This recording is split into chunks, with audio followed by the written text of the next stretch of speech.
coming, everyone. Welcome. Thank you so much. Thank you very much.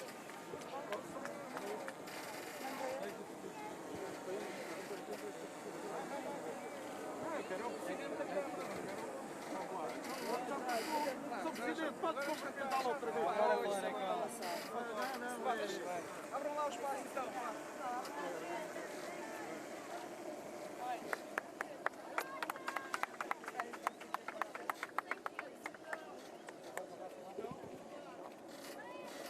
Okay, what do we do? Take the stage. Stage. That way. Stage. The mayor of Lisbon, landing. We step back here. Someone that's going to be on stage? On stage. Thank you. Mayor of Lisbon, Fernando Medina.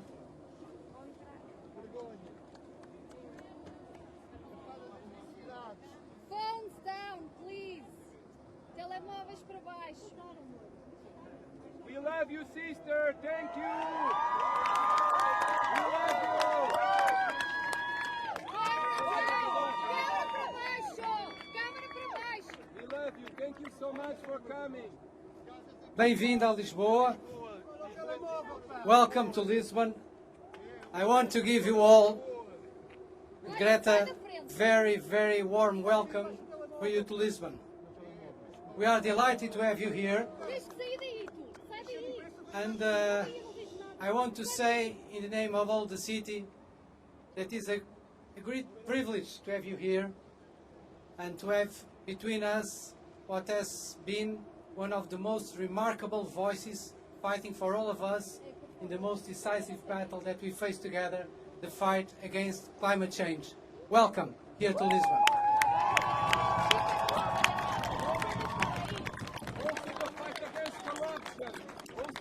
The second word that I want to say is that we are really aware in Lisbon that globally we are losing the battle against climate change. So when I hear some voices that are concerned about the loudness of your voice, when I hear voices that saying there is too many demonstrations about climate change, I want to say precisely the message from Lisbon is precisely the opposite. We need a stronger voice from you. We need a stronger voice from you. We need a stronger voice because we need to act more together to win this battle. We are not winning this battle, and we need to do more globally to win this battle. The third message that I want to give you, very simple, is that in Lisbon you are going to get some new, very good friends. But most of all, I want that when you leave Lisbon, you find a community that's really engaged in concrete action to fight climate change. Portugal and Lisbon, we are now declining on emissions, but we have the conscience that we need to do much more, much faster, with concrete and decisive actions to do. We have this community, this amazing number of activists, and we are fully committed to this strategy of doing our part to reduce emissions and doing our part in fighting global change. So, Greta, I want to, when you leave Lisbon, that you feel that you hear a strong, committed community, and basically that every time that you think about Lisbon, you think also about your home. Thank you very much.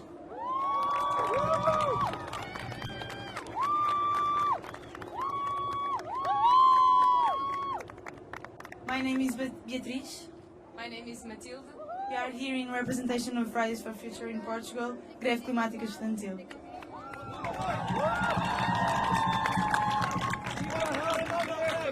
First of all,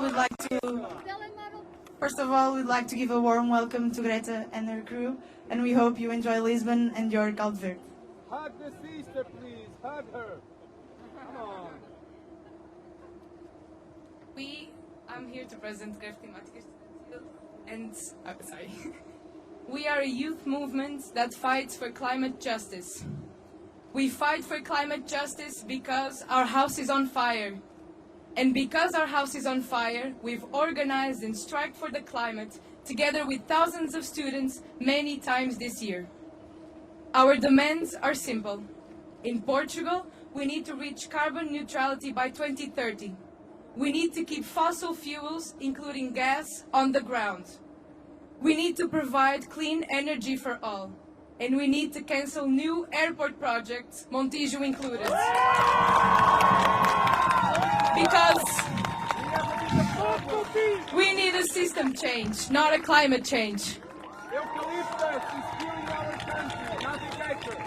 We are still far from winning.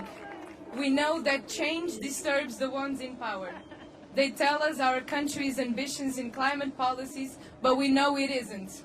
They tell us they are doing what they can, but we know they're not.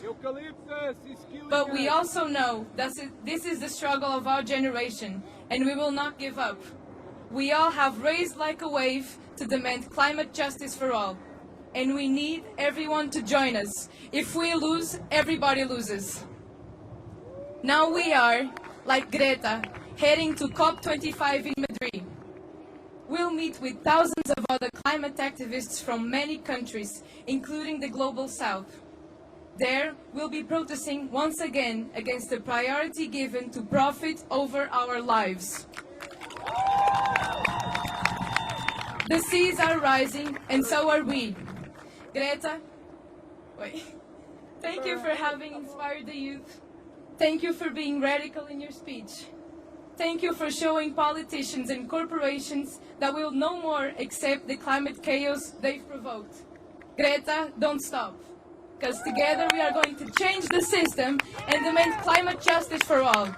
We are the ones we have been waiting for, and we will put out the fire in our house. Thank you and welcome.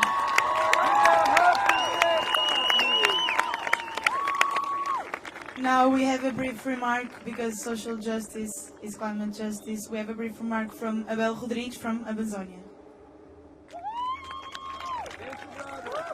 Thank you, everyone. Hello, Greta. Welcome to Lisbon. Hello, everybody. So my name is Abel Rodrigues. I'm from Amazon rainforest. And basically, I want to say that the world needs to know that the Amazon rainforest is being killed by corporations, by injustice corporations.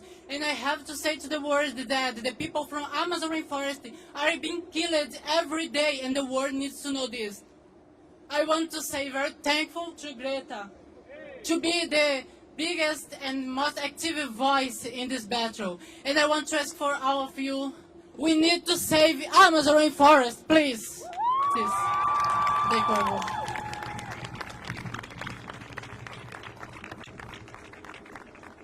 Now we have some brief remarks from Riley Whitelam, boat's skipper.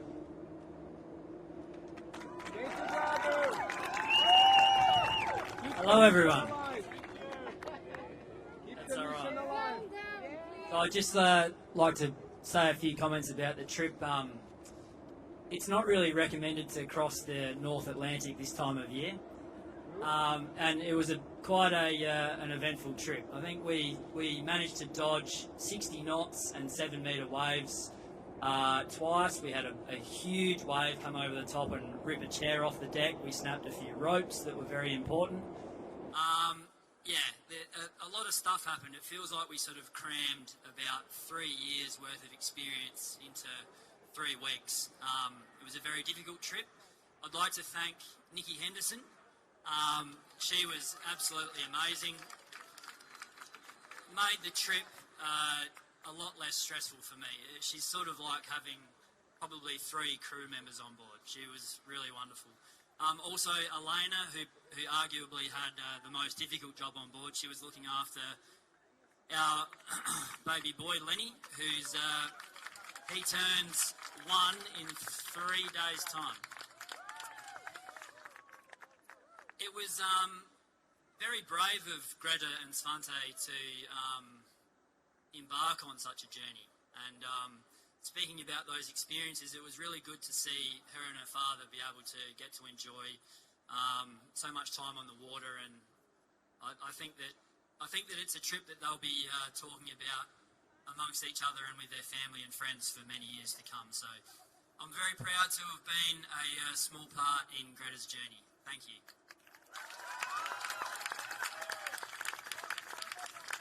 Now we have a brief remark from Nikki Anderson, professional sailor, and from the boat's crew.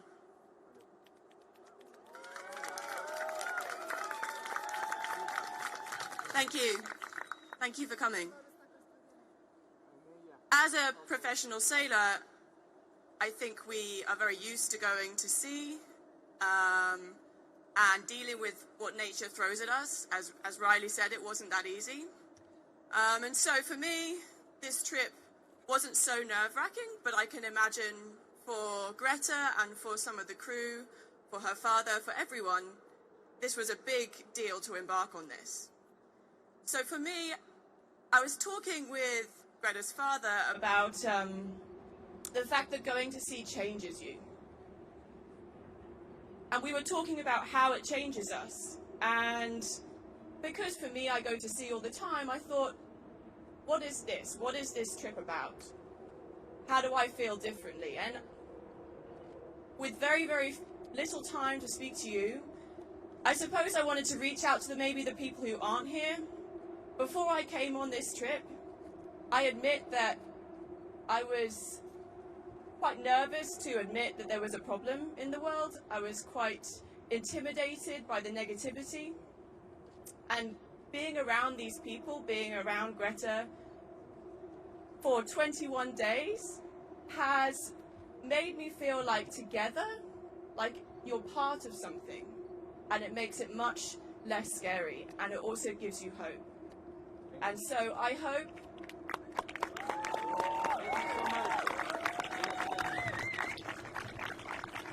that we all, in whatever way we can, whether it's sailing across an Atlantic, looking after your child, traveling around America, researching, however you want to do it, I hope that by working together, we can do it in a much easier and better way.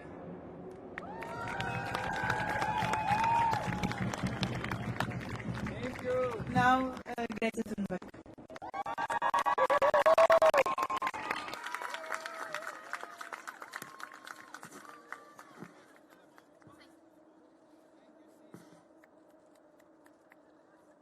Well, first of all, thank you everyone so much for coming here and for welcoming us. That feels very good, doesn't it, to be welcomed in such a way. So thank you so much, and of course, thank you to Elena, Riley, Lenny, and Vicky for making this possible. And I owe you so much. And just thank you, and thank you everyone else who has been helping us for making this possible. And I'm so grateful for having done this trip and for having this experience. And I am so honored to be here in beautiful Lisbon and Portugal. And thank you so much for having us here. And also, after a trip like this, for being isolated 3 weeks, being in such a limited space with such limited things to do, you get very relaxed in a way. You're disconnected from everything and everyone, basically. And for coming into land, it is so overwhelming. So I think all of us are still a bit overwhelmed. So you will have to bear with us. And especially having all these people greeting you. It feels amazing, but our brains are not used to it yet.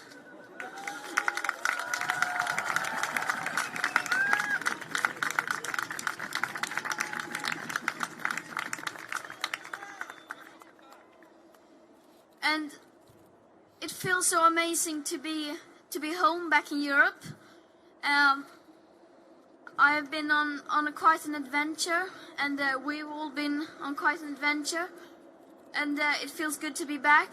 And of course, I, as well as the other climate activists, we will not stop. We will continue to do whatever we can.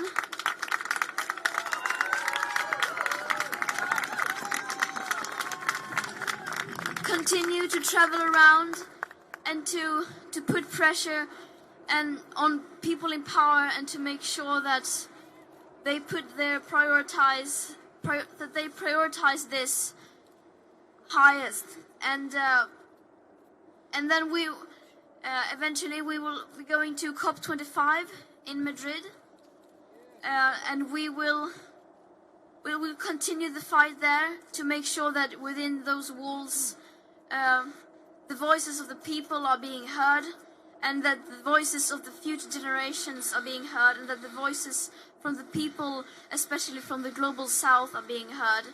And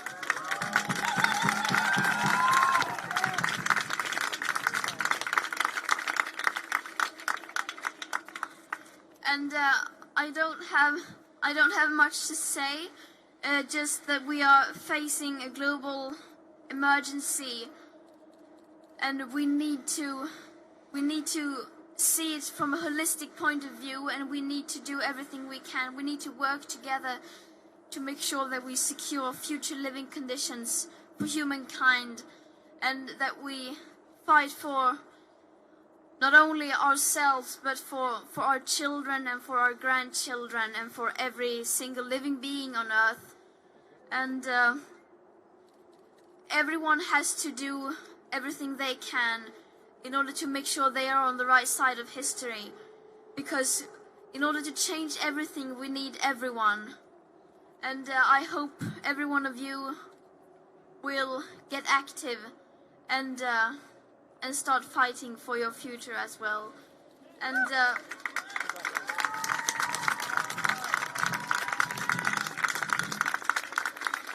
once again, thank you to these people, to Riley, Lenny, Elena, and Nikki for doing this. This trip has been great. Actually, I think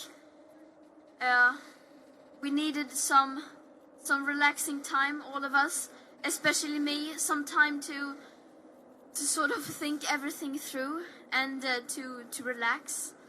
And now I feel good. I feel like I want to continue now. I feel energized, and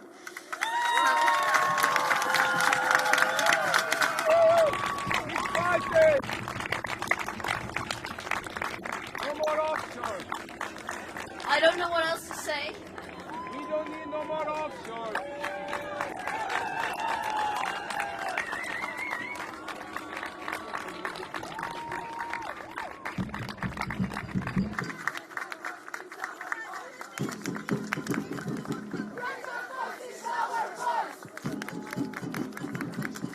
Now we have a little time for like 15 minutes for questions and answers. First, Aldia. Yeah.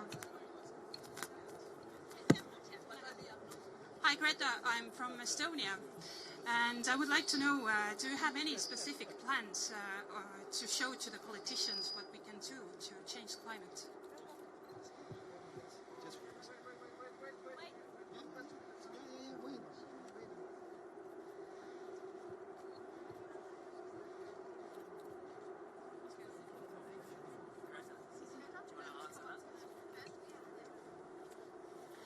So, if I'm right, the question was if I have any plan to present to politicians. What we young people are doing right now is what we are demanding is that especially the people in power should listen to the science. They should not. I mean, of course, they should listen to us children as well, but we are not the experts. The scientists are the ones that needs to be heard, and the experts. And so what we are saying is for them to unite behind the science, to listen to the science. It should not be up to us children, teenagers, to to present plans in order to secure future living conditions. So yeah.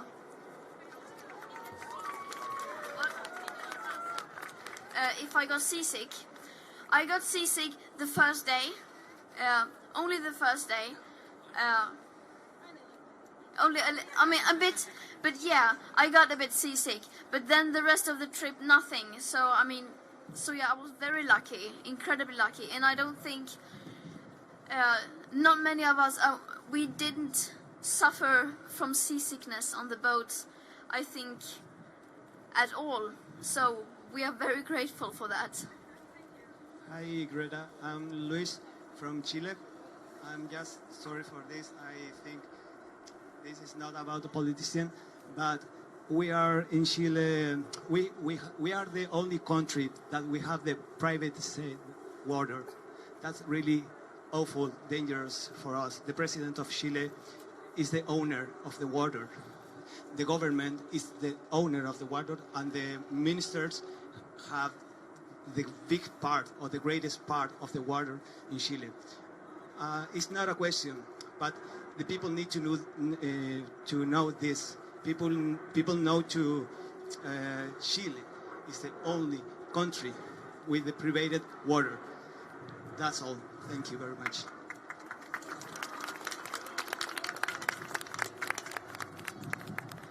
Hello, Katrina here from RTP. One of the big headlines here is that we are about to build a new airport in Montijo. So we have 3 main airports in Portugal. What do you think about that we are about to build a new airport?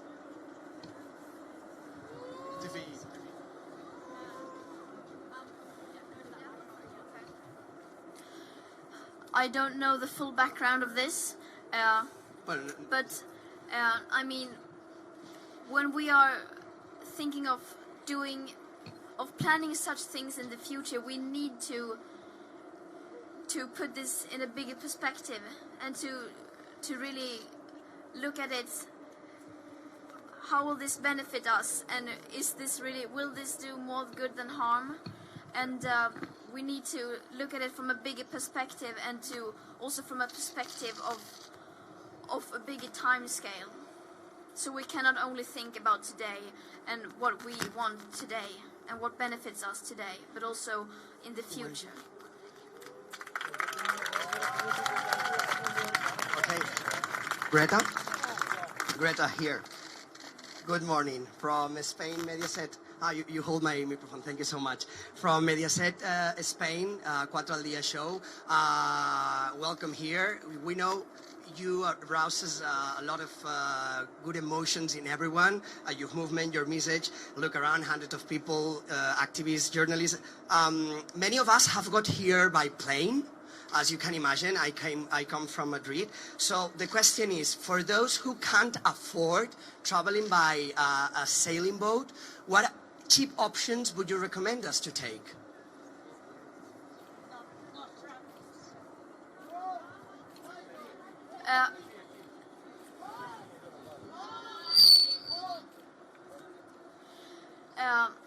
I mean, we are not doing this trip, and I'm not traveling like this because I want everyone to do so. I'm doing this to sort of send a message that it is impossible, that it is impossible to live sustainable today, and that needs to change. It needs to become much easier. And I mean, we can't require from everyone to rely on people like this to sail you across an ocean. That is absurd. But I mean, I'm not telling anyone else how to travel or how not to travel. But of course there are more sustainable alternatives. But I'm not telling anyone else what to do.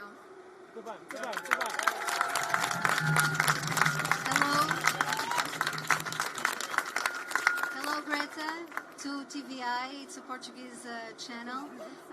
So my question is, do you receive the letter of our environmental minister, what you thought about the proposals to the future, about neutrality, about carbonic, and what do you think about this, about Portugal being the first country to embrace that challenge? I'm not 100% sure. I think we on the boat received some kind of message. It's very hard to communicate, so I can't guarantee you that I've seen it. But I don't know the details. If I would comment it, I would probably need to read it once again. But I think we can safely say that no country in the world is doing enough, and that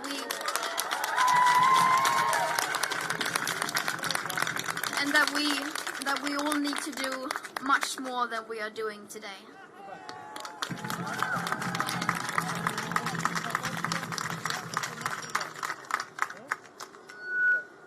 Hi Greta. Hi, my name is Margarida. I work for a news magazine for kids and young people. So I have a question for you about this topic. People say that you are an angry kid, adults mainly. What do you have to say to them?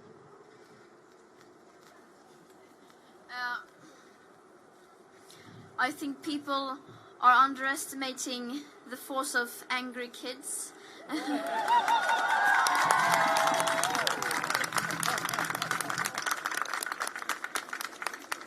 I mean, we are angry, we are frustrated, and that is because of a good reason. If they want us to stop being angry, then maybe they should stop making us angry.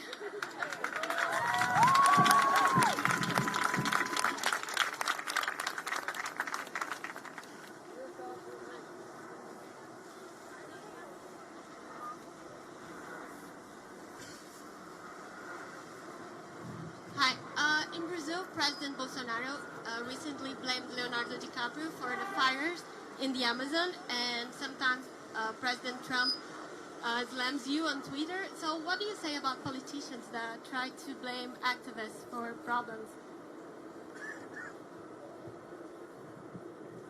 I mean, when people in power are criticizing you like that, that is only a proof that you are having an impact, and that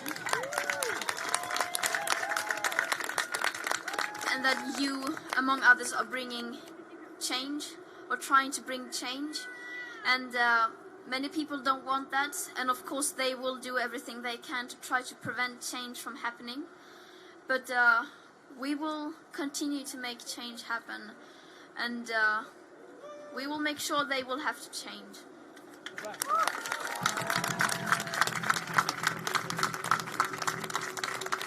Hi Greta, my name's Victoria, I'm from Reuters.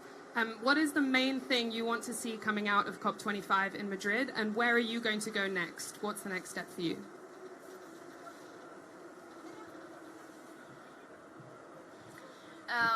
What I want to come out from the COP25 is, as for every other such meeting, that world leaders finally understand the urgency, and that they listen to the science and act on the science, that they start treating this crisis like a crisis and cooperate internationally. And many people say that it doesn't matter, that nothing will come out of the COP25 as all the previous meetings, and that may be, and we probably already know the outcome, but that can never be a reason to not try to do everything you can to make sure that this outcome is different. And the next steps for me is, right now I will stay in Lisbon a few days and try to sort everything out. I haven't been following the news. I have been living under a rock for a few weeks, so I need to know what has happened, and also to get everything organized to make sure that I have everything I need, and then when I feel like it, go to Madrid and for the march on Friday.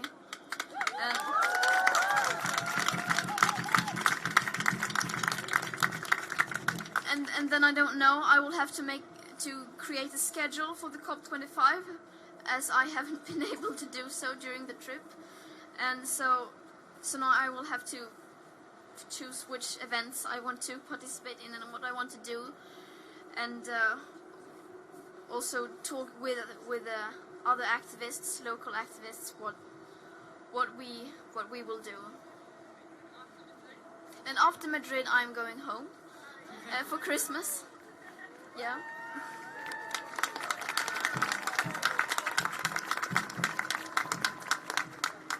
So the press conference is closed.